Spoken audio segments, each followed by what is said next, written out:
ॐ सच्चिदानन्दरूपाय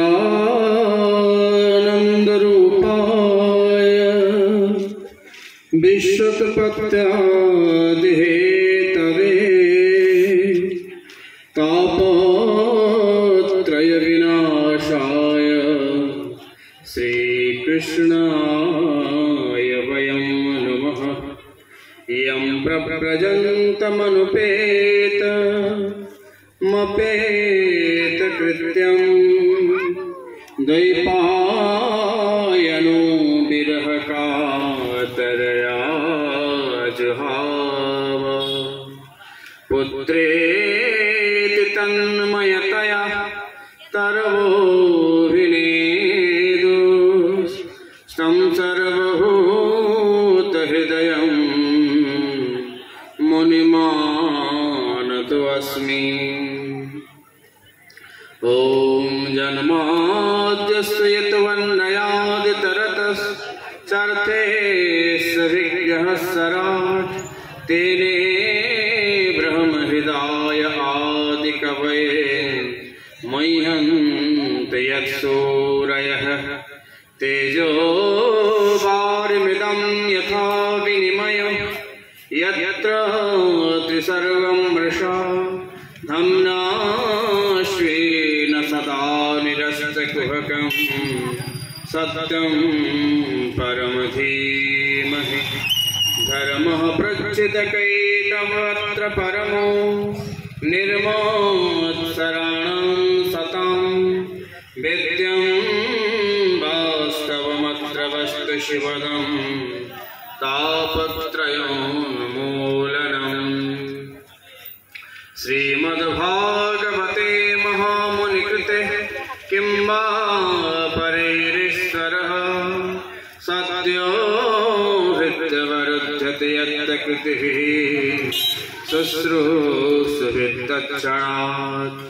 निगमकल्पतरोर्गलितं फलं शुकमुखादमृतदवसंयुतं पिबत भागवतं रसमालयं मुहुरहो रसिका भुवि भावुकाः। ॐ नारायणं नमस्कृत्य नरं चैव नरोत्तमं देवीं सरस्वतीं व्यासं ततो जयमुदीरये। ॐ जय जय श्री राधारमण जय जय नवल किशोर जय जय जय चितचोर प्रभु जय जय माखन चोर। वृंदावन के वृक्ष को मरम न जाने कोई डार डार पात से श्री राधे राधे होय। श्री राधे मेरी स्वामिनी मैं राधे जन्म जन्म मोहि दीजियो श्री वृंदावन वास।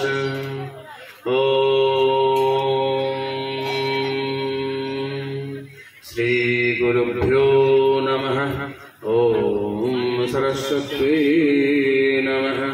श्री गणेशाय नमः।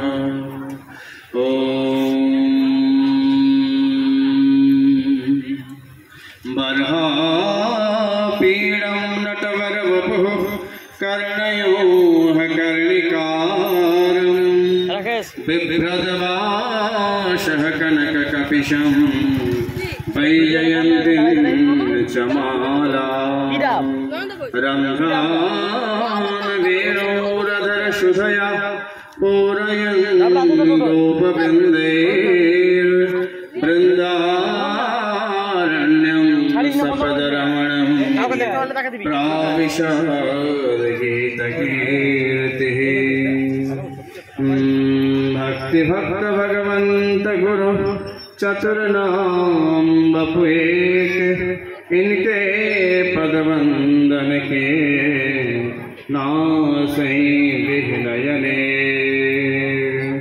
ओम हरे मुरारे मधुकैट भारे, गोपाल गोविंद मुकुंद सैरे।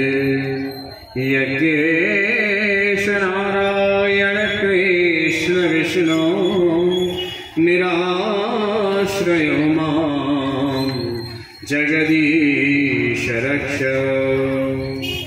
ओम हरि ओम तत्सत्। श्री वृंदावन बिहारी लाल की जय, श्री राधे रानी की जय, श्री वृंदावन धाम की जय, ब्रज 84 कोश की जय, श्रीमद्भागवत महापुराण की जय, वेद भगवान की जय, हिंदू सनातन धर्मों की जय, काशी विश्वनाथ भगवान की जय, सारंगा गड़गड़ा सकल भक्त वृंदों की जय। जय जय श्री राधे श्याम।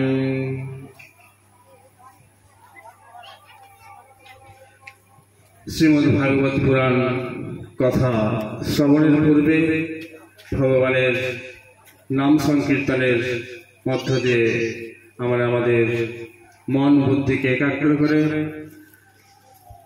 সেই ভগবানের তত্ত্ব কথা জীবনের ব্যথা ভোলানোর জন্য সকলে আজকে উপনীত হয়েছি ভাগবত কথা শ্রবণের জন্য। আজকের দিনটি বড়ই মহতি দিন। বাঁকুড়া জেলার সারেঙ্গার নিকটবর্তী গড়গড়িয়া জায়গাতে। হরি ওম তৎসৎ। শ্রী রাধে রাধে গোবিন্দ গোবিন্দ রাধে, শ্রী রাধে রাধে গোবিন্দ গোবিন্দ রাধে গোবিন্দ রাধে গোপাল রাধে গোবিন্দ রাধে গোপাল রাধে, শ্রী রাধে রাধে গোবিন্দ রাধে, শ্রী রাধে রাধে গোবিন্দ গোবিন্দ রাধে, শ্রী রাধে রাধে গোবিন্দ গোবিন্দ রাধে। সংক্ষিপ্ত ভগবান নাম সংকীর্তনের মধ্য দিয়ে কথার মধ্যে আমরা প্রবেশ করব, কারণ রাত্রি অধিক হয়েছে। ওম শ্রী পরমাত্মনে নমঃ। ওম সচ্চিদানন্দ রূপায় বিশ্বভক্ত্যাদিহেতরে তাপত্রয় বিনাশায় শ্রীকৃষ্ণায় বয়ং নমঃ।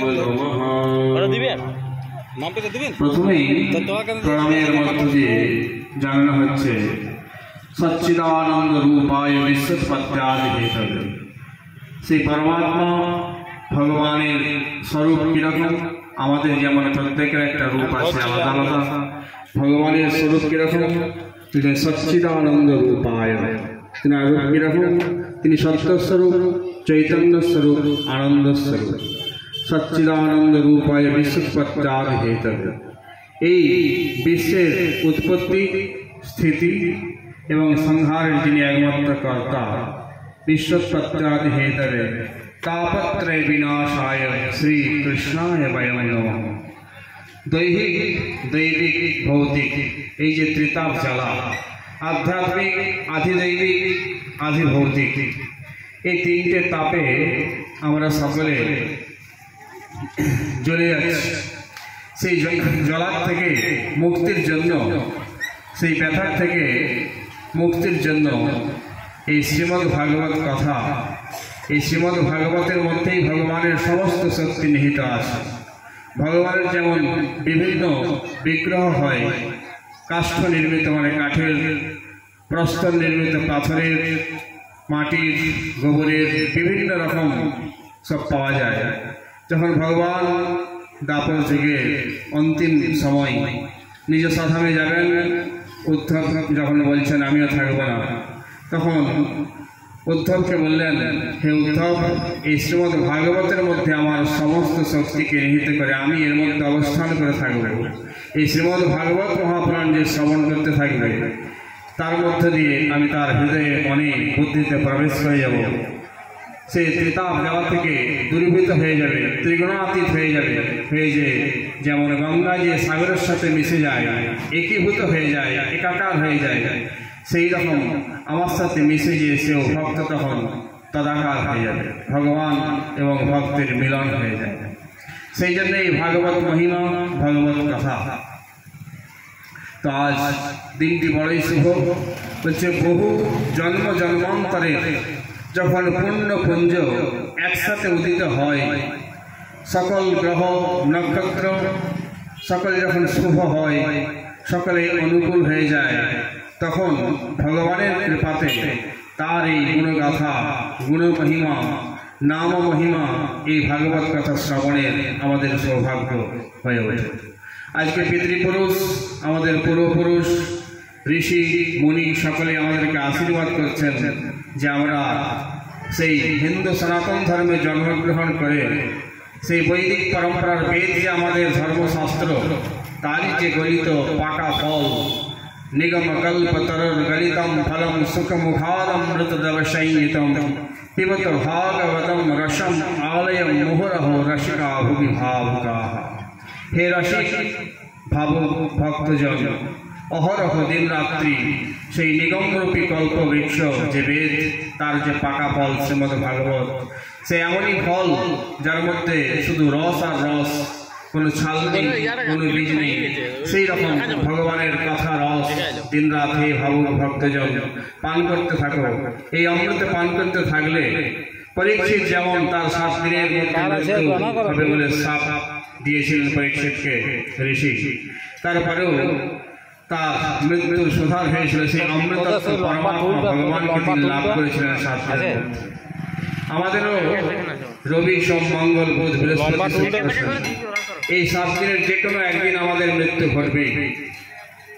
তো সেই জন্যই আমাদের জীবন, আমাদের মৃত্যু যাতে মঙ্গলময় হয়, মঙ্গলময় ভগবানের কথা শ্রবণ করতে করতে আমাদের বিষয়ের প্রতি যে অনুরাগ, সেই অনুরাগ দূরীভূত হয়েছে, ভগবানের সেই চরণে যাতে অনুরাগ বৃদ্ধি হয়, সেই জন্যই বসে থাকলেই আমাদের কর্ণঘোর গানের মধ্য দিয়ে গিয়ে আমাদের হৃদয়ের সকল বাসনা ভস্মীভূতি করে, দূরীভূত করে।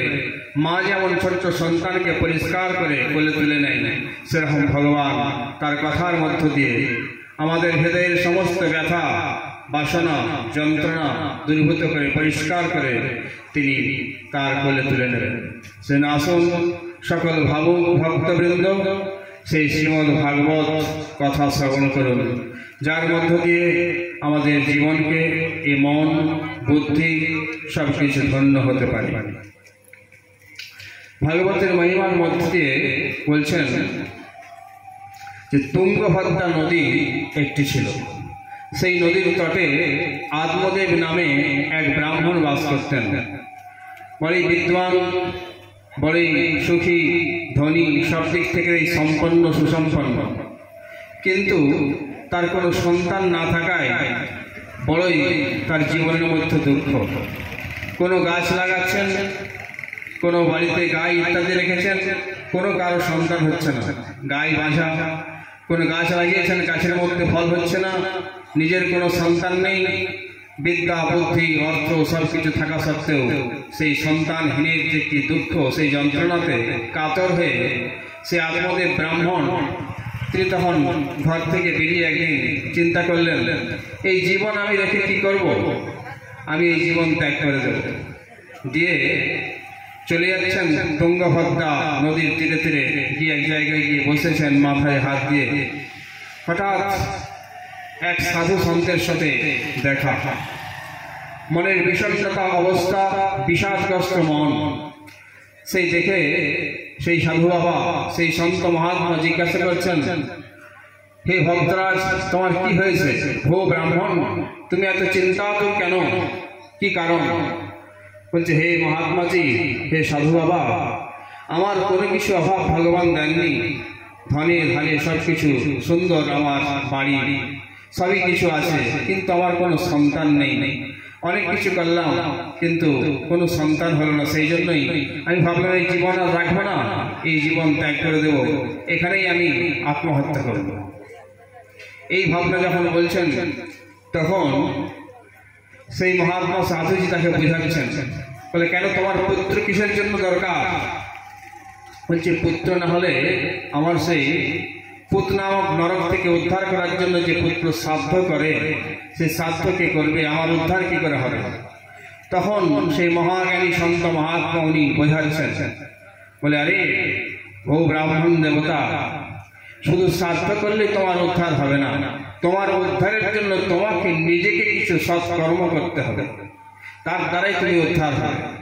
পুত্র যে পুত নামক নরক থেকে উদ্ধার করে তাকে একটা শ্রেষ্ঠ জায়গাতে দেয়, কিন্তু তার মুক্তি হয় না, ভগবত চরণে আশ্রয় সে পায় না, তার জন্য তাকে নিজেকে কিছু সৎকর্ম করতে হয়। শ্রাদ্ধতে কিছু কাজ হয় না এমন নয়, শ্রদ্ধার সাথে যে শ্রাদ্ধ পিণ্ডদানের ব্যবস্থা আছে সেটাও শাস্ত্রীয় ব্যবস্থা। যে আসল পিণ্ডদান, এই দেহরূপী যে পিণ্ডকে পরমাত্মার শ্রীচরণে অর্পণ করে দেওয়া, বলিদান করে দেওয়া, সেটাই হচ্ছে শ্রদ্ধার সাথে নিজেকে যে মন বুদ্ধি শরীর সব কিছু অর্পণ করে সমর্পণ করে দিতে পেরেছেন, সেটাই হচ্ছে আসল শ্রাদ্ধ, আসল পিণ্ডদান। হে ব্রাহ্মণ, তুমি সেই ভগবানের কথা শ্রবণ করে তার চরণে অনুরাগ করে মীরা, তুলসী, রামপ্রসাদ, শ্রীরামকৃষ্ণ বহু ভক্ত হয়েছেন, প্রহ্লাদ আদি ধ্রুব সকলে সে ভগবানকে ভালোবেসে তার চরণে অনুরাগ হয়ে গিয়ে যেমন নিজের মন প্রাণ বুদ্ধি শরীর সব সমর্পণ করে দিয়েছে, সেই সমর্পণ যখন করতে পারবো সেইটাই হচ্ছে আসল শ্রাদ্ধ, আসল পিণ্ডদান। শ্রদ্ধার সহিত ভগবানকে যখন এই শরীর মন প্রাণ দান করে দেওয়া যাবে তাতেই উদ্ধার হবে। কিন্তু এত বোঝানো সত্ত্বেও সেই ব্রাহ্মণ বুঝতে রাজি নেই, বলছেন আমার তো সন্তান চাই, তা না হলে আমি এখানেই আপনার কাছেই প্রাণ ত্যাগ করবো, আর এই ব্রাহ্মণ হত্যার আপনি দায়ী হবেন। তখন সেই সাধু বলছেন আচ্ছা ঠিক আছে, শোনো, তোমাকে আমি একটা ফল দেবো, সেই ফলটা নিয়ে গিয়ে তোমার স্ত্রীকে খাইয়ে দেবে, তার থেকে সন্তান হবে।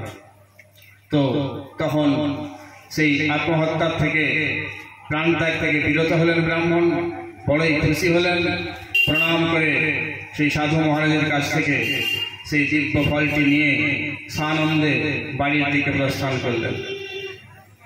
সে আত্মদেব ব্রাহ্মণের স্ত্রীর নাম হচ্ছে ধুন্ধুলি। মানে আমরা যে বুদ্ধি, আমাদের শরীরের প্রত্যেকের মধ্যে বুদ্ধি আছে, মন আছে, এই মন যখন বিষয়গ্রস্ত হয়ে যায় তখন বুদ্ধিটা ধুন্ধুলিগ্রস্ত হয়ে যায়। কীরকম?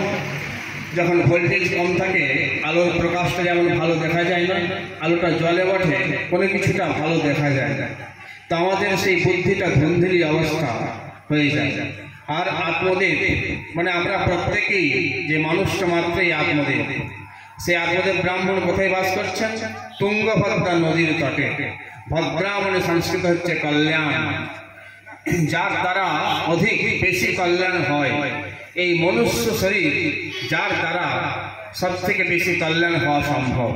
বলছে এইরকম যে মনুষ্য শরীর পেয়েছে যার দ্বারা কল্যাণ হবে, তুঙ্গভদ্রা নদীর তট, মানে এই যে মনুষ্যরূপী যে শরীর, এই হচ্ছে যে নদী। এর দ্বারা নদী যেমন প্রবাহিত হয়ে চলতে থাকে দিন রাত, সাগরের সাথে গিয়ে মিশিয়ে একাকার হয়ে যায়, এও যদি পরমাত্মার দিকে দিন রাত চলতে থাকে তার মন, তখন পরমাত্মার সাথে গিয়ে মিলন হয়। জন্ম জন্মান্তরের তার প্যাস, তার যে আশা আকাঙ্ক্ষা, এই যে সবসময় যতই আমাদের চাই চাই চাই, চাহো গই চিন্তা মিটি মনবা বেপরবাহ, जिसको ना कुछ चाहिए वो साहन शाह। মানে রাজার রাজা মহারাজাকে চাহো গই চিন্তা মিটি, যার কোনো চাহ নেই, চাই চাই চাই চাই এই নেই, তার চিন্তাও নেই। চাহো গই চিন্তা মিটি মনবা বেপরবাহ, মন তার সবসময় ভগবত অনুরাগে আনন্দে ভরপুর। जिसको ना कुछ चाहिए सो सहन शाह, যার কোনো কিছু চাওয়ার ইচ্ছা নেই। প্রহ্লাদ যেমন ভগবানকে যখন প্রাপ্ত করলেন, দর্শন হলো, ভগবান বলছেন নৃসিংহ ভগবান কি চাই? প্রহ্লাদ বলছেন হে প্রভু, যদি দিতেই হয় আমার যে মনের মধ্যে চাওয়া পাওয়ার ইচ্ছা এইটাকে নষ্ট করে দাও। সবসময় আমরা চাই চাই চাই চাই চাই, রূপম দেহি, জয়ম দেহি, যশো দেহি, ঋষো দেহি, চণ্ডীর মধ্যে যেমন বলে সবসময় চাই, দাও দাও দাও দাও। এই যে চাওয়ার ইচ্ছাটাই যখন দূরীভূত হয়ে যায়, আমাদের গাড়ি চাই, বাড়ি চাই, ধন চাই, সম্পত্তি চাই, ছেলে চাই, মেয়ে চাই, এত ধন চাই, লাখ কোটি অরব খরব সবকিছু হওয়ার পরে আরো চাই, তারপরেও পূর্ণতা আসছে না। কারণ কোথায় পূর্ণতা আসবে? স্বস্বরূপে। আমাদের স্বস্বরূপ সেই পরমাত্মা স্বরূপে যখন আমাদের স্থিতি হবে, সেই ভগবত অনুরাগ হবে, সেই ভগবানকে যখন জানতে পারবো, তার প্রতি অনুরাগ হবে, তখনই সে তৃপ্ত হবে। তার আগে কোনোদিন তৃপ্তি তার মধ্যে আসে না। তার আগে সেই চাই চাই চাই হতে থাকবে। সেই তৃপ্তি যাতে আসে, আনন্দ আসে, এ বড় সুন্দর সুযোগ দিয়েছেন ভগবান কৃপা করে। এই যদি চলে যায়, এই 84 লক্ষ জনই যে বিরাট একটা যেমন গোল বাউন্ডারি দিয়ে আছে, একটি মাত্র দরজা আছে, আর তার যেন এই খুজলি রোগ হয় না, সে চলকাতে থাকছে আর চলতে থাকছে, দেয়ালে অন্ধ, চোখে দেখতে পাচ্ছে না, দেয়ালে হাত দিয়ে দিয়ে যাচ্ছে। দরজার কাছে যখনই আসছে খুব জোর খুজলি হচ্ছে, আর সে দেয়াল পার হয়ে যাচ্ছে, আবার ঘুরতে হয়। এই মনুষ্য শরীরে প্রাপ্ত হয়েও এই বাসনার রসে যদি আবৃত হয়ে গিয়ে সে যদি পরমাত্মা তত্ত্বকে না গ্রহণ করে, ভগবত অনুরাগ যদি তার মধ্যে না হয়, ভগবান নাম লাভ না হয়, তাহলে সব বৃথা। বাজারের মধ্যে গেলাম কিছু কেনার জন্য, বাজিগারের খেল দেখতে দেখতে সেই বাজারে যেটা কেনার প্রয়োজন সেটাই কিনলাম না, দোকান বন্ধ হয়ে গেল। বাড়িতে ফিরে গেলে তখন কি বলে? বাড়ির লোক রাগারাগি করে। তো সেই রকম এই যে দুর্লভ মনুষ্য শরীর পেয়ে ভারতবর্ষের মধ্যে এসে এই বাংলার ভূমিতে, যেখানে মহাপ্রভু শ্রীমন গৌরাঙ্গ মহাপ্রভু, শ্রী রামকৃষ্ণ, বিবেকানন্দ এরকম বড় বড় মহাপুরুষ জন্মগ্রহণ করেছেন আমাদেরকে জাগানোর জন্য। পূজা মানে পূর্ণ রূপে যাতে আমাদের জাগরণ ঘটে, সেই জন্যই পূজা। কি রকম জাগরণ? কি ঘুম থেকে ওঠা? না, এই জাগ্রত, স্বপ্ন আর সুষুপ্তি, এই তিনটি অবস্থার পারে আমি সেই সচ্চিৎ আনন্দ স্বরূপ, শিবস্বরূপ, কল্যাণ স্বরূপ, আমি সেই আত্মস্বরূপ, ব্রহ্মস্বরূপ, এই বোধে যখন বোধিত হয়ে যায়। বুদ্ধদেব কেন বলা হচ্ছে? তার নাম হচ্ছে গৌতম, কিন্তু ওনার মধ্যে যে জ্ঞান আসলো, বোধ প্রাপ্ত হলো, তার দ্বারাই ওনার নাম হলো বুদ্ধ। সেই রকম আমরা এখন বুদ্ধ আর বুদ্ধ দুটোর মধ্যে ফারাক আছে। সেই বুদ্ধ থেকে বুদ্ধত্ব প্রাপ্তির জন্যই এই শ্রীমদ ভাগবত সৎসঙ্গ আমাদের প্রয়োজন। সেই ধুন্ধুকারীকে, ওই ধুন্ধুরিকে নিয়ে গিয়ে যখন সে ফলটা দিলেন আত্মদেব ব্রাহ্মণ, দিয়ে বলছেন এইটা তুমি খেয়ে নিও, তখন সেই তার স্ত্রী যে ধুন্ধুরি, তিনি তখন বলছেন এই ফলটা খেলে কি হবে? বলছে তোমার সন্তান হয়ে যাবে। তখন তিনি চিন্তা করলেন, ওহো, সন্তান হলে অনেক দুঃখ, অনেক যন্ত্রণা, ঠিক আছে। মনে মনে ভেবে বলছেন স্বামীকে, আমি পরে খেয়ে নেবো এই ফলটা। বলে ঠিক আছে। দিয়ে মনে মনে ভাবছেন এই ফলটা খাওয়ার পরে সন্তান হবে, আমাকে এত মাস গর্ভধারণ করতে হবে। শুনেছি যখন সন্তান প্রসব হয় অনেকে মারা যায়, আর এতদিন ধরে যে আমার গর্ভে সন্তান থাকবে, তখন চোর ডাকাত আসলে আমি ছুটে যেতে পারবো না, তখন প্রাণ চলে যেতে পারে। এর থেকে আমি ফল খাবো না। কি করা যায় উপায়? তার এক বোন ছিল, তার অনেকগুলি সন্তান, 4-5টি সন্তান হয়েছে, আবার একটি সন্তান হবে। তো বোনকে তখন বললেন, আচ্ছা বোন, আমার এই অবস্থা। বলছে কোনো চিন্তা করিস না, আমার তো 4-5টা সন্তান আছে, আর একটা হবে, তুই শুধু নাটক করতে থাক পেটটা বড় করে, আমি ঠিক সময় মতো আমার সন্তান তোকে দিয়ে দেবো, তার বদলে কিছু ধন দিয়ে দিস। বোনের লক্ষ্যই এদের ধনের দিকে। তো সেইভাবেই ধীরে ধীরে কিছুদিন পর সেই আত্মদেব ব্রাহ্মণের যে স্ত্রী ধুন্ধুলি, তার বোনের সন্তান হয়। সে এসে চুপি চুপি তাকে সেই সন্তান দিয়ে দেয়, আর রাত্রিবেলা উঠে বলে ধুন্ধুলি যে আমার সন্তান হয়েছে। আর ওই ফলটা কি করেছিল, একটা যে গৌমাতা ছিল গায়, তাকে খাইয়ে দিয়েছিল। ফলে সেই গাই গর্ভবতী হয়ে গিয়েছিল। কারণ সেই সিদ্ধ সাধুসন্ত মহাত্মা যা দেন সেইটার দ্বারাই সুসন্তান, সেই গাইটাও তখন সন্তান প্রসব করেছে, সেটাও বাছুর না হয়ে একটা মনুষ্য শরীর সেরকম হয়ে তার কানগুলো গরুর মতো হয়েছে। তার নাম রাখা হলো গোকর্ণ। সন্তের প্রসাদে, সাধু সন্ত মহারাজের প্রসাদে যেটা হয়, সেই ফলের দ্বারা সেই জন্য সৎসঙ্গের প্রভাবে সে ছোট থেকে হলো খুব ভক্ত গোকর্ণ। আর এ ধুন্ধুকারী, ওই যে ধুন্ধুলির পুত্র, তার নাম রাখলো ধুন্ধুকারী। তার মা বলছে আমার নাম ধুন্ধুলি, আমার পুত্রের নাম থাকবে ধুন্ধুকারী।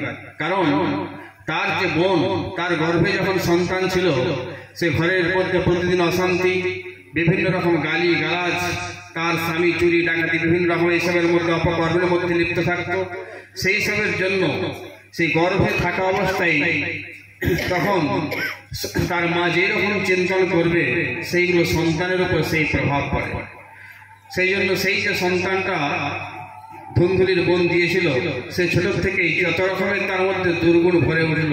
ধীরে ধীরে যখন বড় হলো, মাতা পিতাকে অত্যাচার করতে থাকে, মারধর করতে থাকে, মদ্যপান, বিভিন্ন পেশা গমন, 5 জনকে নিয়ে এসে রেখে দেয় বাড়ির মধ্যে, এইভাবে চলতে থাকে। আর গোকর্ণ মহান ভক্ত, সেই গৌমাতার যে সন্তান, এইভাবে চলতে থাকে।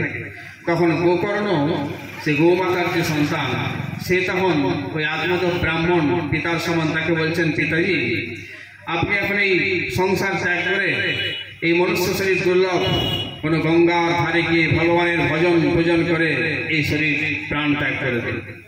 তো দেখলো আর কোনো উপায় নেই, সেই দেখে আপনাদের ব্রাহ্মণ চলে গেল। আগে দেখার দিনে রাজা যারা থাকতেন, এত রাজ ঐশ্বর্যের মধ্যে থেকেও কানের কাছে চুল যখন পেকে যেত, তার সমস্ত রাজা সন্তানকে রাজ তিলক করে দিয়ে বনের মধ্যে তপস্যা করে ভগবান লাভের জন্য চলে যেতেন। তো সেই রকম সে আত্মদেব ব্রাহ্মণ সব কিছু ছেড়ে তপস্যা করতে চলে গেলেন, সেখানেই প্রাণ বিসর্জন করলেন। আর এদিকে ধুন্ধুলির পুত্র ধুন্ধুকারী আরো সুযোগ পেয়ে গেলেন। তিনি কি করছেন, তখন পিতা বাড়িতে নেই, তখন মায়ের উপর আরো অত্যাচার, যা খুশি তাই 5 জন বেশ্যাকে নিয়ে এসে বাড়িতে রেখেছেন। কে হচ্ছে রূপ, রস, গন্ধ, শব্দ, স্পর্শ, এই যে 5টার মধ্যে আমরা হচ্ছে আবদ্ধ। রূপের মধ্যে, রসের মধ্যে, গন্ধ, স্পর্শ, তো এর মধ্যেই আবদ্ধ। শাস্ত্র এর মধ্যে গূঢ় অর্থ থাকে। নিজেকে ভিতরের দিকে নিয়ে যাওয়ার জন্য, অন্তর্মুখী করার জন্য এই শাস্ত্রের আদেশ। এর দ্বারা আমাদের শিক্ষা নেওয়া দরকার, আমাদেরকে সে অন্তর্মুখী হওয়ার প্রয়োজন। তো তখন সেই ধুন্ধুকারী যখন এইরকম করতে থাকে, দিনের পর দিন মায়ের উপর অত্যাচার, মাও তখন মারা যায়। তারপর এইভাবে চলতে থাকে, চুরি ডাকাতি করতে থাকে। এক রানীর সমস্ত সম্পত্তি চুরি করে নিয়ে বাড়িতে চলে আসে। তখন সেই 5 জন বেশ্যা কি করলেন, যে আমাদেরকে তো মেরে ফেলবে, যদি খবর পেয়ে যায় তার আগেই এই ধুন্ধুকারীকে মেরে ফেলা প্রয়োজন। 5 জনে মিলে মেরে তার সমস্ত সম্পত্তি নিয়ে ওখান থেকে চলে যায়। যারা অপকর্ম করতে থাকে তাদেরকে প্রেতজনিতে যেতে হয়। সেই প্রেতজনিতে ভীষণ কষ্ট, জল খাওয়ার ইচ্ছা হবে কিন্তু তার মুখ খুব ছোট্ট হয়, খেতে পারবে না, শুদ্ধ জল পান করতে পারে না। তখন সেই ধুন্ধুকারী প্রেতজনি থেকে বড়ই কষ্ট পেতে শুরু করল। বাড়ির মধ্যে আর কেউ নেই। গোকর্ণ তীর্থ ভ্রমণে গিয়েছেন, যখন শুনলেন যে তার ভাই ধুন্ধুকারী মারা গিয়েছে, তখন গয়া তীর্থে আসছিলেন। গয়াতে ভগবান বিষ্ণুর চরণ আছে, সেই চরণে তিনি শ্রদ্ধাদি করে পিণ্ডদান করলেন তার নামে। কিন্তু তারপরে যখন বাড়িতে ফিরে আসছেন সব তীর্থ ভ্রমণ করে, তো রাত্রিবেলা তখন দেখছে কেউ ক্রন্দন করছে, কাঁদছে। তখন এই তপস্বী ছিল, এই গোকর্ণ খুব তপস্বী, সেই কারণে তার কোনো ভয় নেই। বলছে কে তুমি?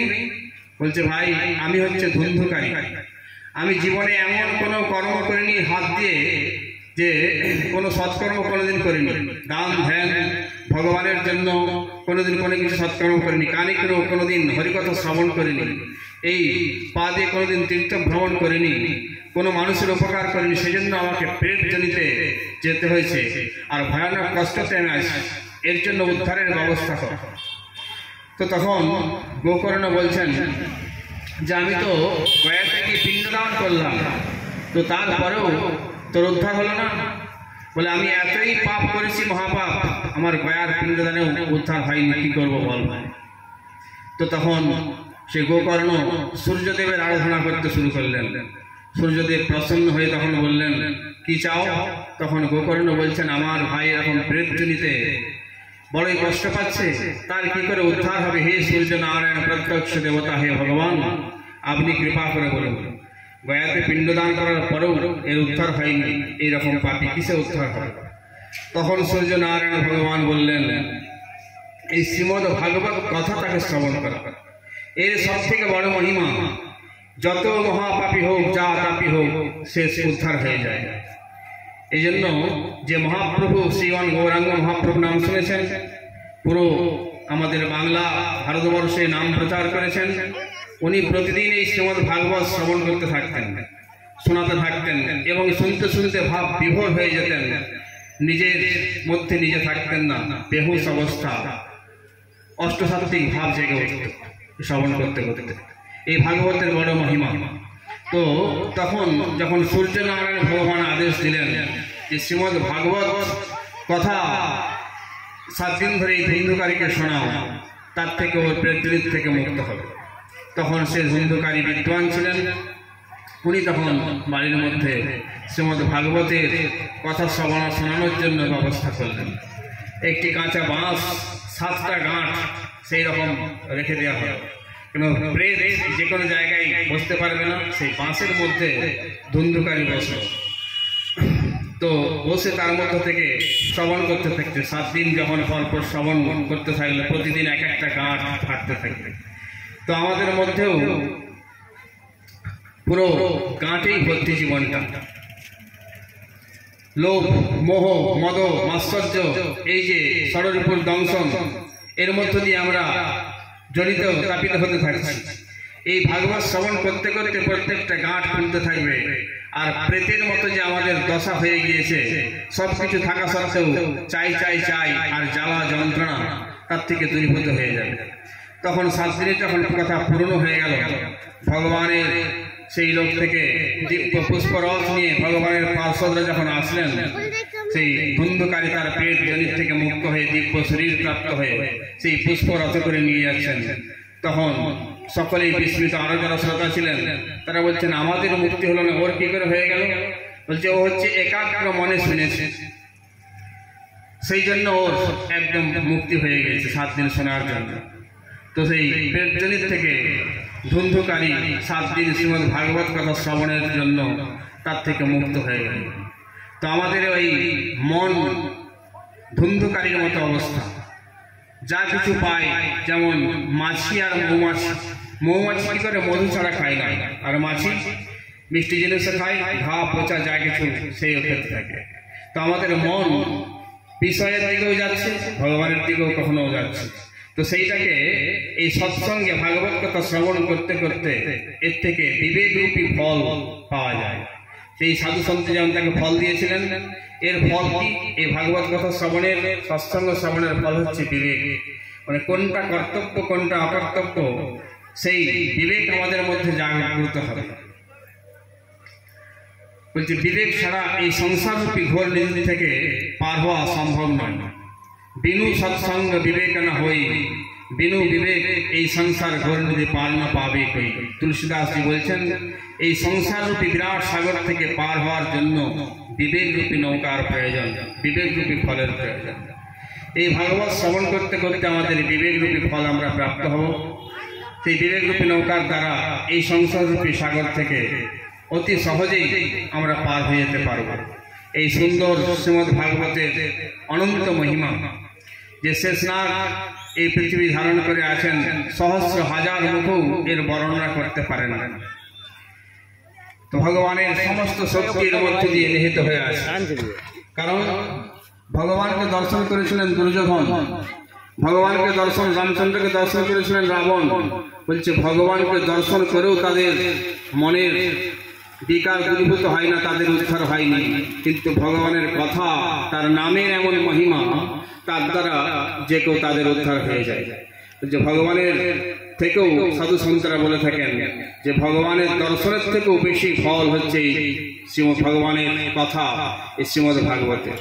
এই কথা যতক্ষণ না আমাদের মধ্যে আসছে, ভগবানের প্রতি প্রেম প্রীতি আসবে না, ভক্তি আসবে না। আর ভক্তি আসলেই ভক্তির সন্তান হচ্ছে জ্ঞান আর বৈরাগ্য। সেই জ্ঞান রূপী প্রকাশ যদি না আসে, সবকিছু থাকতেও আমরা কিছু দেখতে পাবো না। সব ভগবান আমাদেরকে দিয়েছেন এই জগন্নাথের জগতে, কিন্তু আমাদের স্বার্থ সব আমার আমার আমার করতে করতে টাকা টাকা টাকা করতে করতে সবকিছু টাকা উল্টো করলে কি হয়, কাটা। জীবনটাই শেষে গিয়ে দেখি সবকিছু কাটা, কোনো কিছুই নেই, ফাঁকা। তো সেই জন্যই এই ভাগবত শ্রবণ করতে করতে ভয়ে ভক্তি আমাদের মধ্যে আসবে, ভয়ে জ্ঞান, ভয়ে বৈরাগ্য আসবে, তারপরে তার উদ্ধার হয়ে যাবে। তো সেই জন্যই সকলে মন প্রাণ দিয়ে ভগবানের চরণে আশ্রয় নিয়ে অনুরাগী হয়ে ভারতবর্ষে জন্মগ্রহণ করেছি।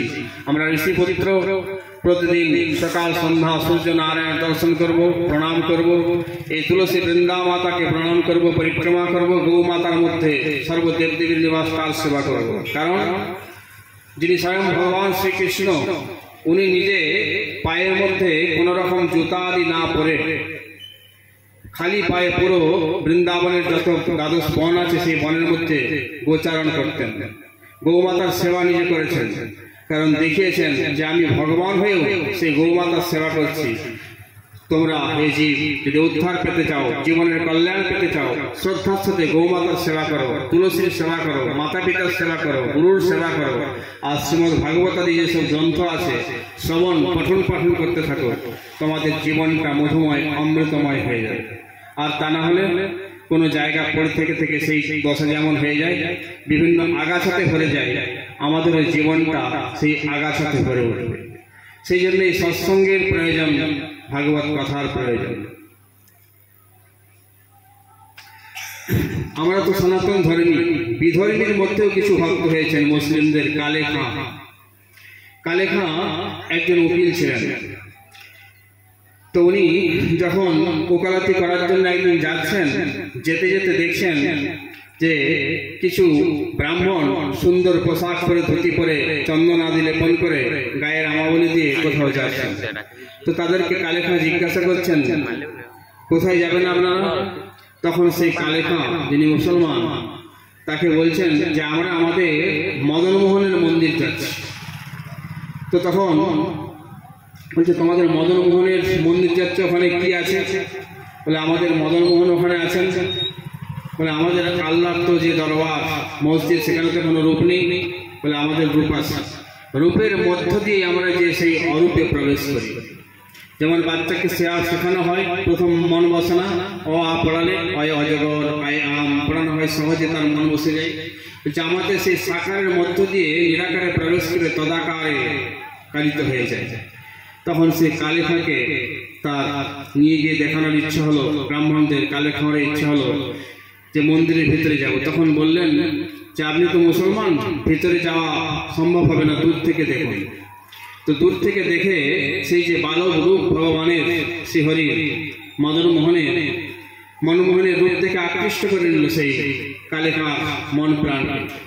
তো তিনি বললেন, আমি সামনের থেকে গিয়ে দেখবো, দূর থেকে দেখে আমার এত ভালো লাগছে, হাতে বংশী নিয়ে এত সুন্দর দাঁড়িয়ে আছেন, এই যেন আমাকে মোহিত করে দিচ্ছে, আমাকে আকর্ষণ করছে, আমি কাছে যাবো। বলছে, না, ভেতরে তো প্রবেশ করা যাবে না। দূর থেকে দাঁড়িয়ে দাঁড়িয়ে দেখে সেই দিন আর কোর্টে গেলেন না, উনি বাড়ি ফিরে গেলেন।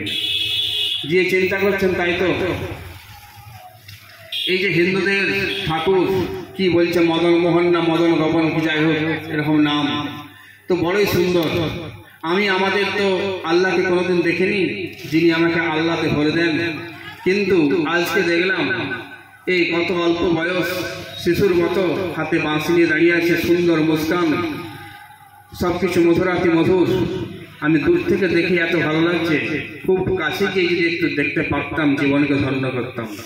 কিন্তু কি করা যায়, আমার তো প্রভু একই তো সেই পরমাত্মার সব সন্তান, তুমি আমাকে কেন এইরকম ঘরে জন্ম দিয়েছো, যার জন্য আমি ভিতরে যেতে পারবো না।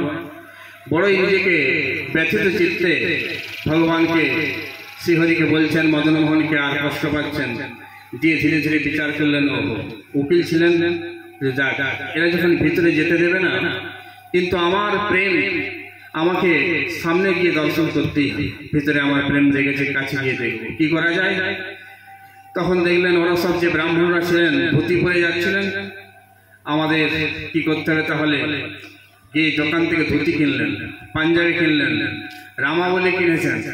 সব হিন্দু সনাতন ধর্মের ব্রাহ্মণ গোস্বামীরা যেরকম পোশাক পরেন, প্রেমে কিনা হয়, সেইভাবে সাজ সেজে তিনি আসছেন। বলে এবার আর আমাকে কেউ বুঝতে পারবে না আমি কালেখা। এবার আমি গিয়ে ভিতরে মন্দিরে প্রবেশ করব। আর দেখলাম আরতি হলো, তারপর সকলে বসেই ভাগবত শুনছিলেন। তো ওতে কি বলে শুনতে থাকবে, আর আমি এক মনে ওই মদন মোহনকে দর্শন করতে থাকবো। ওরা কি বলছে আমার দেখার দরকার নেই, ওরা ওদের ওইদিকে ব্যস্ত থাকবে, কি শুনছে ভাগবত বলছে, আমি আমার মদন মোহনকে দর্শন করতে থাকবো। এই বলে কালেখা সব কিছু কিনে নিয়ে আসছেন।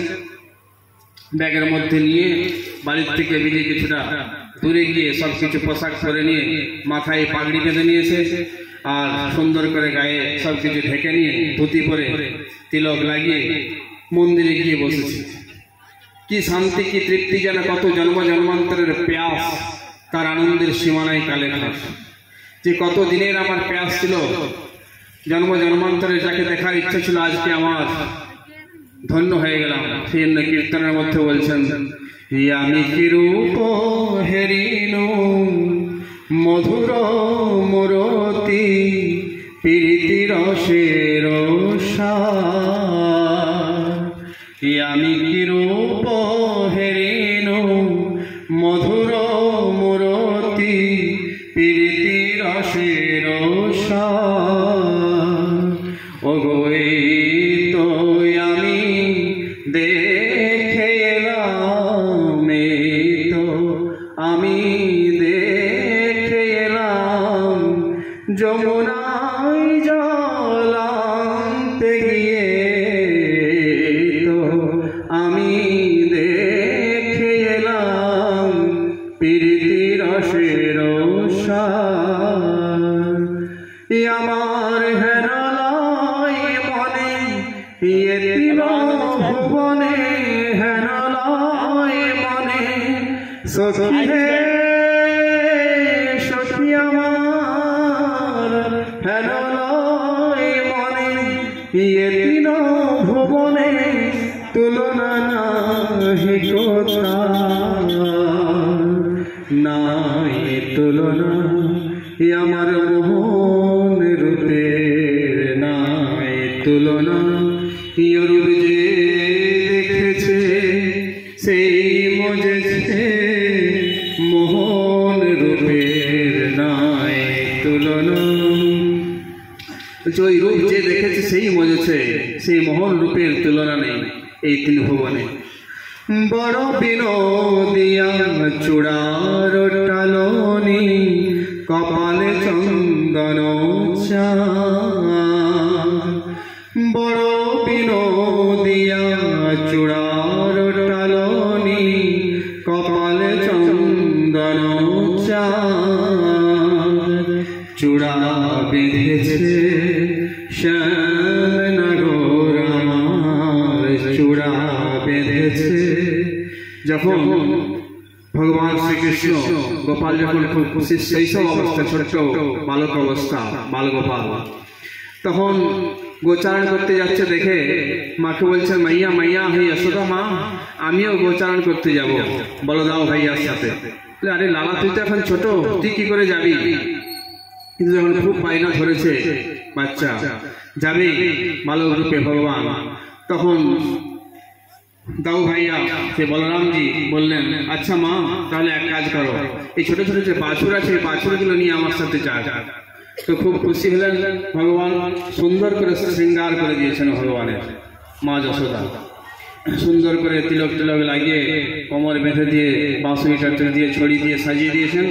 সেই জন্য বলছে, বড় বিনোদিয়া চূড়ার টালনি, কপালে চন্দন চাঁদ, চূড়া বেঁধেছে, খুব মাথার মধ্যে সুন্দর চূড়া বেঁধেছে ভগবান, চূড়া বেঁধেছে বড় বিনোদিয়া, চূড়া বেঁধেছে। যাই রে শোভার বালাই যায় রে, বড় বিনোদিয়া চূড়া বেঁধেছে, কপালে চন্দন চাঁদ। কিবা নবজল ধর রসে ঢালো ঢালো, নবজল ধর রসে ঢালো ঢালো, বরণ চিকন কালা। যখন মেঘটা ধরে বৃষ্টি হব হব অবস্থা কিরকম দেখায়, যে সেই রকম কিংবা নব জল ধরো রসে ঢালো ঢালো, এই বৃষ্টিটা হবে সেই রকম সুন্দর ভগবানের মুখাকৃতি। কিবা নব জল ধরো রসে ঢালো ঢালো, বরণ চিকন কালা, কিবা অঙ্গের ভূষণ রজত কাঞ্চন, মণিমুক্তার মালা, সুন্দর মণিমুক্তার মালা দিয়ে সাজিয়ে দেওয়া হয়েছে। সেজেছে ভালো শ্যাম নাগর আমার, সেজেছে ভালো মণিমুক্তার মালা গলে, শ্যাম নাগর আমার সেজেছে ভালো, সুন্দর অধরে মধুর মুরলী, হাসিয়া কথাটি কয়, সুন্দর অধরে মধুর মুরলী, হাসিয়া কথাটি কয়, কিবা মধুর হাসি আমার নয়ন মন ভুলিল রে, আমার নয়ন মন ভুলিল রে, হাসিয়া কথাটি কয়, কিবা নিজ ভীমে কয় অরূপ হেরিলে, নিজ ভীমে কয় অরূপ হেরিলে, তবে তো পরাণ রয়, প্রাণ বাঁচে না হেরিলে, তো প্রাণ বাঁচে না, হেরিলে তো প্রাণ বাঁচে না, যে দেখেছে সেই মজেছে, না দেখিলে তো প্রাণ বাঁচে না, যে দেখেছে সেই মজেছে, না দেখিলে তো প্রাণ বাঁচে না। আমার নিজ ভীমে কয় অরূপ হেরিলে, নিজ ভীমে কয় অরূপ হেরিলে, তবে তো পরাণ রয়, আমি রূপ হেরিলু মধুর রতি প্রীতি রসের সার, আমি রূপ হেরিলু মধুর রতি প্রীতি রসের সার, এলাম এই তো আমি দেখে, এই তো আমি দেখে এলাম প্রীতি রসের সার, আমার হেরালয় মনে এতিল ভুবনে, হেরালয় মনে এতিল ভুবনে, তুলনা নাই কথা, নাই তুলনা, নাই তুলনা, আমার মোহন রূপের নাই তুলনা, মোহন রূপের নাই তুলনা। এইভাবে বসে বসে সে কালের মুসলিম হয়েও সেই শ্যামসুন্দর মদন মোহনের রূপে মোহিত হয়ে গিয়েছিলেন, নিজেকে ধন্য ধন্য মনে করেছে যে আমার জন্ম জন্মান্তরের পুণ্যপুঞ্জে একীভূত হয়েছে, আজকে আমি এই মন্দিরে এসে ভগবান শ্রী শ্যামসুন্দর মদন মোহনকে মনমোহনকে আমি দর্শন করছি। এইরকম সুন্দর রূপ মাধুরী হাসিয়ে কথা কি নয়, কত সুন্দর, এই কিছু বলবেন ভগবান। সেই জন্যই বল্লভাচার্য উনি তার পদের মধ্যে বর্ণনা করেছেন যে সরস্বতী মধুরাতে মধুর ভগবানের। এইভাবে বসে বসে যখন মনের মধ্যে এরকম ভাবছেন আর এদিকে ভাগবত আলোচনা হচ্ছে, সকলে ভগবানের সব কথা শ্রবণ করছেন, গোচারণের বিভিন্ন রকম সব বাহনচরী ইত্যাদি লীলার কথা, আর এদিকে কালে কার মন পড়ে আছে এদিকে ভগবানের মুখমণ্ডলের দিকে, নাম রূপ লীলা চারটার মধ্যে একটার প্রতি যে আসক্তি হয়ে যায়, নামের প্রতি হোক, ভগবানের রূপের প্রতি হোক, नाम रूप लीला अर्थात लीला कथार प्रति होक আর তার ধাম বৃন্দাবন আদি যে ধাম আছে নবদ্বীপ আদি যে ধাম আছে সেই ধামের প্রতি আসক্তি আমাদের আমার মনের আসক্তি হচ্ছে বিষয়ের প্রতি সেই বিষয়ের থেকে সরে গিয়ে যদি ভগবানের চরণে গোড়ার আসক্তি হয়ে যায় তাহলে তাকে পাওয়া যায়। তো এইভাবে যখন ভাগবত কথা সম্পূর্ণ হয়ে যাওয়ার পর প্রতিদিনের নিয়ম হাতে চরণামৃত দেওয়া হয়। তো সকলে চরণামৃত নিচ্ছে, তখন কালেখা তো দেখছে ভগবানের দিকে, কালেখার হাতে যখন দিতে আসছে কালেখা তো জানে না যে চরণামৃত নিয়ে পান করতে হবে। আজকে কাউকে দেখেনি, এক মনে ভগবানের দিকে তাকিয়েছিল মনমোহনের রূপে। যখন হাতে হাত ধোয়ার জল নিতে হাতটা এরকম ভাবে করে, যখন সকালে দেখছিলাম এরা সব শুনছে, কারো চোখে জল নেই, কিন্তু এই মানুষটা নতুন আসছে, এর চোখে ঝরঝর জল পড়ছে, ভগবানের দিকে তাকিয়ে আছে, আর এইটুকুও জানে না ভগবানের চরণামৃত পান করতে হয়। বলে আবার তাও ভাবে আছে, হয়তো আবার দেওয়া হয়েছে, আবার হাত খেয়ে নিয়েছে। তখন বলছে আরে কি হচ্ছে, হ্যালো চরণামৃত এটা আবার নিয়েছে, আবার দিয়েছে, আবার হাত খেয়ে দিয়েছে এইভাবে। তখন বলছিলেন কে? হ্যাঁ, তখন তো দেখছি মনে পড়ে আমি তো বিধল, এই মন্দিরে তো প্রবেশ আমার নিষেধ, মাইকটা ডিস্টার্ব,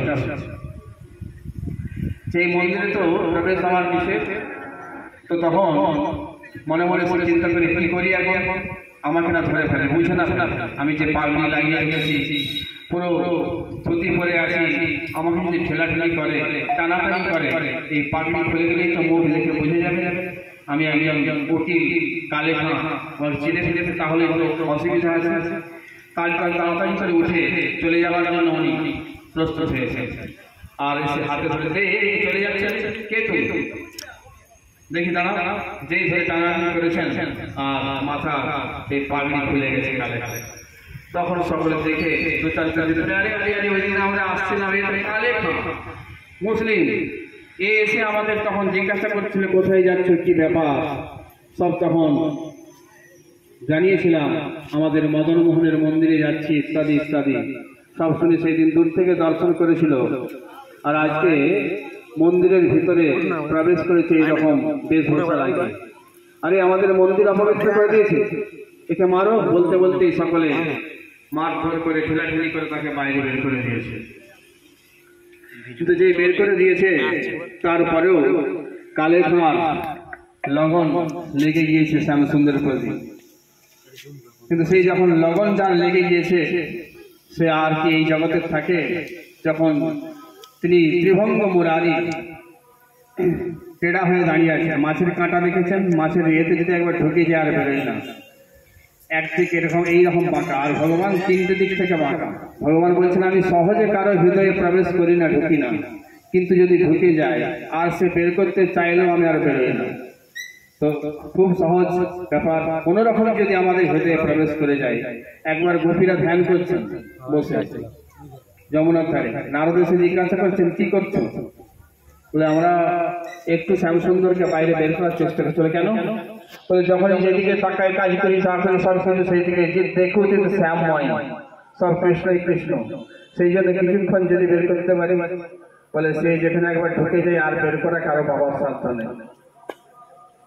সেই জন্য তার কথা শ্রবণ করতে করতে কখন কার হৃদয়ে ভক্তির মাধ্যম দিয়ে সে ঢুকে যাবেন, তখন সহজেই মহাপ্রভু যেমন মহাভাবদশায়ী কাউকে জড়িয়ে ধরেছেন, আলিঙ্গন করেছেন, তার সহজাত প্রেম প্রকট হয়ে গেছে, সেও হরিবল হরিবল বলে ক্রন্দন করতে শুরু করেছেন, তার মধ্যে প্রেম জেগে গিয়েছে। তো প্রার্থনা করতে থাকা, হে মহাপ্রভু তার আপনি তো প্রেমের সিন্ধু, হে রাধারানী আপনি তো প্রেমের সিন্ধু, তার বিন্দু মাত্র আমাদেরকে দিয়ে দিন।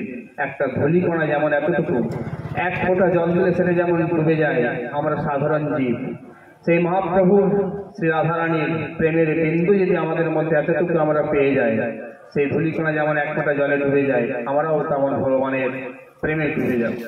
সেই জন্য প্রার্থনা করতে থাকে, হে প্রভু সেই রকম প্রেম দাও আমাকে। তো তখন কালেখাকে যখন বের করে দেওয়া হয়েছে, দিয়ে এবার মন্দির শুদ্ধ করতে হবে, অভিষেক করতে হবে, মুসলিম ভিতরে প্রবেশ করেছিল, সেই সব ইত্যাদি সব কর্ম এনারা শুরু করেছেন। আর বাইরে পড়ে থেকে থেকে কালেখা ক্রন্দন করছেন, কাঁদছেন, প্রার্থনা করছেন, হে প্রভু, এই পুরো জগৎ তো তোমার, তুমি তো জগন্নাথ, তোমারই সৃষ্টি, তুমি কেন আমাকে এরকম ঘরে জন্ম দিয়েছো? আমি সন্তান যতই খারাপ হই, আমি যতই পতিত হই, আমি তো তোমারই, আমি তো তোমাকে ভালোবেসেছি। আর আজকে পাঠ হচ্ছিল, যেমন করা কেউ পতিত হোক, তুমি তো পতিত পাবন শ্রী হরি, অনেক পতিতকে তুমি পাবন করেছো, উদ্ধার করেছো, তো আমার মতো মহা পাবন পতিতকে উদ্ধার করে তুমি দেখাও হে প্রভু। তোমার দরবারে যখন এসেছি, আমি আর অন্য কোনো দরবারে যাব না। এই মাথা যখন তোমার এখানে নত করেছি, আর অন্য কোথাও নত করব না। এত বারবার তো পুনরপি জননম পুনরপি মরণম পুনরপি জননী জঠরে শয়নম, বারবার জন্ম মৃত্যুর করালে আমি আসছি, মাতার গর্ভে আসছি, বারবার মৃত্যু হয়েছে, আবার হবে, এর মধ্যে আমি যেতে চাই না। আমার কতবার কত কিছু প্রতিদিন খেতে থাকি, কিন্তু আজ থেকে আমি সংকল্প করলাম, হে মদন মোহন, আমিও যদি তোমার ভক্ত হয়ে থাকি, তোমারই সন্তান হয়ে থাকি, যতই খারাপ হই, যতক্ষণ তোমার দর্শন দিচ্ছ, আমি এখান থেকে যাব না, কোনো কিছু আহার গ্রহণ করব না। এইভাবে দৃঢ় প্রতিজ্ঞা হয়ে সেখানে পড়ে থাকলেন যে আমি যতক্ষণ না জল গ্রহণ করবো না, তোমার দর্শন হচ্ছে, আবার তোমার চাই। এই যে ব্যাকুলতা, সে রামকৃষ্ণ ঠাকুরকে জিজ্ঞাসা করছেন কিরকম অবস্থা হলে তাকে পাওয়া যায়। বলছে খুব ব্যাকুলতা চাই। বলছে সেটা কিরকম জানো? বলছে কিরকম? নিয়ে গিয়ে একজনকে গঙ্গার মধ্যে ডুবিয়ে রেখেছেন, ডুবিয়ে রাখার পরে ছটফট করছেন খুব। যখন তোলা হচ্ছে অনেক পরে, তখন হাঁসফাঁস করছেন, এরকম ছটফট করছে। বলে কি হলো, আমাকে এরকম করলেন কেন? আমি তো জিজ্ঞাসা করলাম ভগবানকে কিভাবে পাওয়া যায়, জলে ডুবিয়ে ধরলেন। বলছে কি মনে হচ্ছিল যখন জলে ডুবিয়ে ধরে রেখেছিলাম? বলছে শুধু মনে হচ্ছিল কখন আমি শ্বাস নেব, নিঃশ্বাসটা নেব। বলছে কেন? ওই ভিতরের মধ্যে যেখান থেকে ভারত থেকে যে কোহিনূর হীরা নিয়ে চলে গেছে, এখন ব্রিটেনে আছে, সেই কোহিনূর হীরা লাগানো স্বর্ণ সিংহাসন, সব থেকে বিশ্বের সুন্দরী সুন্দরী নারী, সবকিছু দেওয়া হবে জলের ভিতরে, তোমার লাগবে না যদি দেওয়া হয়? বলে না না না, শুধু মনে হচ্ছিল কখন শুধু একটু শ্বাসটা আমি নেব, কোনো খাবার দাবার, সুন্দর কোহিনূর হীরা স্বর্ণ জড়িত সিংহাসনের দরকার নেই, সুন্দরী নারী গাড়ি বাড়ি কিচ্ছু তো প্রয়োজন নেই, শুধু মনে হচ্ছিল শ্বাসটা আমি কখন নিতে পারি। বলছে এই দশা যখন তোমার হবে ভগবানের জন্য, এইরকম ব্যাকুলতা হবে, তখন তাকে পাওয়া যায়। বলছে মায়ের সন্তানের উপর টান, আর বিষয়ের উপর টান, আর পাতিব্রতা নারী যে সতীর পতির উপর যে টান। বলছে তিনটে টান একত্রিত করলে যেরকম হয়, সেই টান যখন হৃদয় থেকে মন থেকে তার আসে, ব্যাকুলতা ছটফটাহট হয়, তখন তিনি না এসে থাকতে পারেন না। কিন্তু সেই যে টানটা, সেই কষ্টটা, এই বিশ্বে এমন কোনো রোগ নেই, সৃষ্টি হয়নি এত কষ্ট আছে। ক্যান্সার থেকে শুরু করে বিভিন্ন রকম রোগ আমরা জানি খুব কষ্ট, কিন্তু ভগবানের প্রেমে যখন ব্যাকুল হয়ে যায় ভক্ত, তার যে কি কষ্ট সেটা সে জানে, এছাড়া কেউ জানে না। তার বসে শুয়ে ঘুমিয়ে কোনো কিছু আহার গ্রহণ করে কিছু শান্তি নেই, 24 ঘন্টা সব সময় এক ভাব কষ্ট হতে থাকে। সেই কষ্ট সহ্য করার শক্তি তার মধ্যে সবার মধ্যে হয় না। মহাপ্রভু যখন ওখানে ছিলেন পুরীধামে, গম্ভীরা ছোট্ট একটি ঘর, যার মধ্যে কোনো রকম একজন শয়ন করতে পারবে, উঠে কোনো রকমের হয়তো দাঁড়ানো যাবে, এর বেশি সেখানে কেউ থাকতে পারবে না। ছোট্ট এতটুকু জায়গা, কোনো কিছু এনে তার মধ্যে থাকছেন মহাপ্রভু। আর আমরা তো রাজ অট্টালিকাতে আছি, আমাদের এসি চাই, কত রকম সব ভিআইপি ব্যবস্থা চাই, কিন্তু সেই ছোট্ট এতটুকু ঘরের মধ্যে কোনো রকম শরীরটাকে রেখে উনি এত মহাপণ্ডিত হয়ে, জ্ঞানী হয়ে, ভগবানের নামে প্রেমে এমন পাগল হয়েছিলেন যে তার মধ্যে ওই দরজার কাছে গোবিন্দ ওনার এক ভক্ত থাকতেন, যাতে মহাপ্রভু রাত্রি ভাব বিভোরে বাইরে না চলে যায়, ছোট্ট একটি প্রদীপকে কমিয়ে রাখা থাকতো। একদিন মহাপ্রভুর ভাব এসেছেন, কৃষ্ণ কৃষ্ণ বলে এমন তার দর্শনের জন্য লালসা দেখে ছটফট করছেন, এত সুন্দর গোড়ার যে রূপ, তিনি নিজের খেয়াল নেই, সেই মুখ পুরো সুন্দর মুখমণ্ডল ওই যে গম্ভীরার দেওয়ালের মধ্যে রোগড়ে রক্তারক্তি করে নিয়েছেন। তাতেও হুঁশ নেই যে এত ঝরঝর রক্ত বেরোচ্ছে, যে গঙ্গ করছে শব্দ হচ্ছে একটা ভাবে। তখন গোবিন্দ আদি ভক্ত জেগে চাই কি হলো, কি একটা গঙ্গ শব্দ হচ্ছে, কতক্ষণ জেগে থাকবে? ঘুমিয়ে গিয়েছিল। কিন্তু বলছে আশিকিকে নীঁদ কাহা, যার মধ্যে প্রেম আছে তার ঘুম কি, তার খাওয়া কি, তার তো কোনো কিছুতে সুখ নেই, দিন রাত বেচেইন অবস্থা, ব্যাকুলতা। সেই যে পুরো মুখমণ্ডলে রক্তিম আভাতে ভরে গিয়েছে, চামড়া সব ঘষা হয়ে কেমন হয়ে গিয়েছে। তখন গোবিন্দ আদি ভক্ত যারা সব ছিলেন মহাপ্রভুর, প্রদীপের দমটা একটু বাড়িয়ে দেখছেন ও মহাপ্রভুর কি দশা। কৃষ্ণ ভগবানের প্রতি ব্যাকুলতাতে নিজের সুন্দর মুখমণ্ডলকে ঘষে রক্তারক্ত করে নিয়েছেন, কিন্তু তাতেও কোনো তার যে জ্বালা হচ্ছে বা কিছু কিছু বুঝতেই পারছেন, এত এরকম হয়ে গিয়েছে। কিরকম ভাব, কিরকম ব্যাকুলতা, সেই রকম ব্যাকুলতা, সেই প্রেম। নয়নাম গলদস্তু ধারয়া বদনাম গদগদ রুদ্ধয়া গিরাম পুলকে নিজিতম বপু কলা নাম ভবিষ্যতি। হে প্রভু, মহাপ্রভু বলছেন নয়নাম গলদস্তু ধারয়া, প্রভু তোমার নাম নিতে নিতে কবে আমার নয়ন যুগল দিয়ে অশ্রুধারা প্রবাহিত হয়ে যাবে। নয়নাম গলদস্তু ধারয়া বদনাম গদগদ রুদ্ধয়া গিরাম, আমার মুখ পানি রুদ্ধ হয়ে যাবে বলতে বলতে, শরীর রোমাঞ্চ হয়ে উঠবে অষ্টসাত্ত্বিকভাবে। এইরকম দশা হে প্রভু আমার কবে হবে, এই প্রার্থনা করতে থাকা। সেই তার প্রতি যদি প্রেম হয়ে যায় তখনই সম্ভব।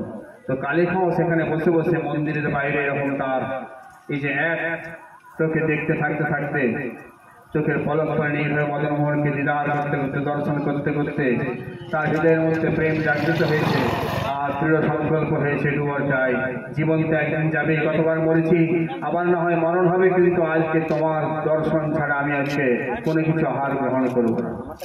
এই বলে ওখানে যখন বসে আছে সকলে সরিয়ে দিয়েছে। তারপর বাড়ির লোক খোঁজাখুঁজি করে যখন সংবাদ পেয়েছে হিন্দুদের এক মন্দির মদন মোহন মন্দির আছে, সেখানে গিয়ে উকিল এক পড়াশোনা করে উকালতি করে, সে এরকম ধুতি পরে গিয়ে বসে থেকে চোখ দিয়ে জল বলছে মদন মোহন বলছে, বসে আছে, কোনো কিছু আহার গ্রহণ করছে না, জল গ্রহণ করছে না। তো বাড়ির লোক সকলে গিয়ে খাবার টাবার নিয়ে সেখানে পৌঁছেছে। বলে চলো বাড়িতে চলো। বলে কোথায় আমার বাড়ি, কোথায় আমার গাড়ি, আমার তো সব কিছু আমার মদন মোহন, আমার মাতা পিতা বন্ধু সখা সব কিছু আজ থেকে এই সব। তমেব মাতা চ পিতা তমেব তমেব বন্ধুস্থ সখা তমেব তমেব বিদ্যা দ্রবিণম তমেব তমেব সর্বম মম দেব দেব।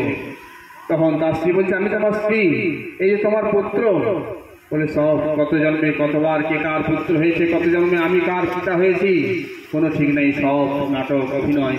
আবার আমি জন্ম নেব, আবার কত কার পুত্র হব, আবার কত কার পিতা হব, আসল তো আমার জন্ম জন্মান্তরের স্বামী হচ্ছে আমার এই মদন মোহন। তখন বলছে এর কোনো রোগ হয়েছে, তারা কি বুঝবে ধর্মী এ সত্যি। তখন তাদের মৌলবীদেরকে যে বললেন এই অবস্থা, আপনারা কিছু বোঝেন, অনেক তো শাস্ত্র অধ্যয়ন করেন, কোরআন টোরান পড়েন, আমরা বাড়ির লোক সকলে বুঝিয়ে পারলাম না, জল শুদ্ধ তিনি গ্রহণ করলেন না। ওইভাবে বসে কি মদন মোহন বলতে কি নাম জানি না, বলার পরে সব মৌলবীরা সকলে আসছেন, আরো সাথে বাড়ির লোক আসছেন, ভালো ভালো খাবার নিয়ে আত্মীয় স্বজন দেখতে আসছেন, সকলে বোঝাচ্ছেন, মৌলবীরা বোঝাচ্ছেন আরে তুই কি করেছিস, হ্যাঁ চল চল চল ফিরে চল, আল্লাহর ইবাদত করবি। এখানে কি আছে, আমাদের মসজিদে কি ইবাদত করবি। কিন্তু বলছে কালো রং যার উপরে চড়ে যায়, সব কিছুর উপরে কালো রং চড়ে, কালোর উপরে কোনো রং চড়ে না। তো কৃষ্ণর গায়ের রং হচ্ছে কালো, সে কৃষ্ণ প্রেম যার উপরে চড়ে গিয়েছে তার আর কোনো রং চড়ে না। তখন কত রকম ভাবে সব মৌলবীরা বাড়ির লোক সব কিছু বোঝালেন, কিন্তু কোনো দিকে কানের মধ্যে কিছুই ঢুকছে না। সে এক ভাব মদন মোহন হ্যাঁ মদন মোহন এইভাবে বলতে থাকছে। কিন্তু বাড়ির লোক দিন রাত যখন দেখছে এইভাবে বোঝাতে থাকছে, সকলে ডিস্টার্ব করছে রাত্রিবেলা, তখন ভাবছেন এই মন্দিরের সামনে আমার থাকা উচিত না, এই পরের পর এরকম আসতেই থাকবে, আমাকে ডিস্টার্ব করবে। তাহলে তিনি তো আমার মদন মোহন সর্বত্রই আছেন, ভাগবতে আমি শুনছিলাম, তিনি তো সর্বব্যাপ্ত, সর্বম ফল্লিদম ব্রহ্ম নেহ নানাস্তি কিঞ্চন অখণ্ড মণ্ডলাকারম ব্যাপ্তমিনে চরাচরম। তিনি অখণ্ডভাবে সব জায়গায় ব্যক্ত আছেন। তো ওখান থেকে সরে উনি ফাঁকা জায়গায় চলে গেলেন।